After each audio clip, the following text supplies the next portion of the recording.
Ngayong araw nga ay napanood ko ito sa TikTok. Ito, panoorin nyo. Ayun no, tingnan nyo nga pala ito. Yung mga pusa pala ay natatakot sa mga pipino. Gawang kapag nakikita nga nila yung mga pipino ay bigla-bigla na nga lamang silang napapatalon at natatakot. Grabe, totoo kaya yun? Kaya agad na nga rin pala akong bumili ng pipino para matesting ko na nga. Bale, isa nga lamang pala yung binili ko diyan at atestingin ko nga lamang kung totoo nga yun. So ayun nga, at pupunta na nga pala ako din sa mga kapitbahay namin at dini ko nga gagawin yung trend na yun. Sakto nga at pagkarating ko din sa may tapat nga ng bahay ni na Angela ay nakakita nga agad ako dito ng pusa. Agad ko na nga rin nilapitan dito ng dahan-dahan na rin pusa para mailagay ko na nga yung pipino.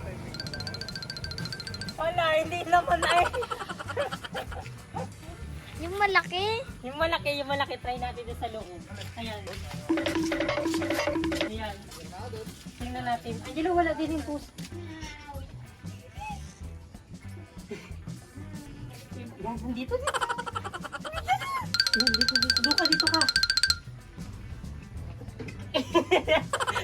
Hindi naman ay. Oh. Hindi. Ma. Oh. Ah! Meron pa.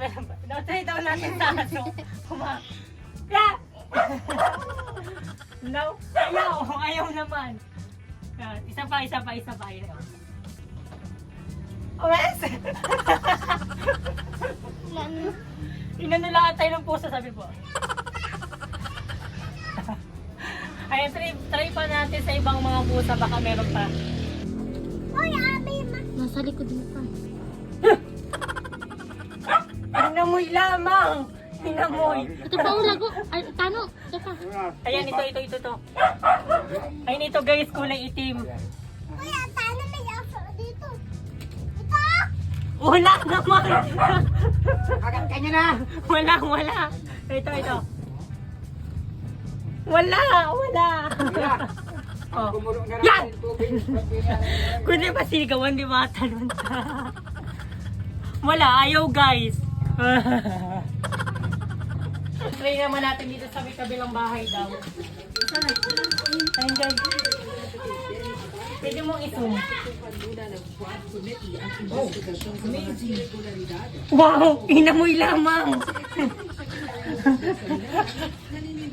Inamoy lamang! Yeah! Ayaw! Hindi man totoo! It's a fake! Wala naman! Wala! Ayun na yun o! Pato!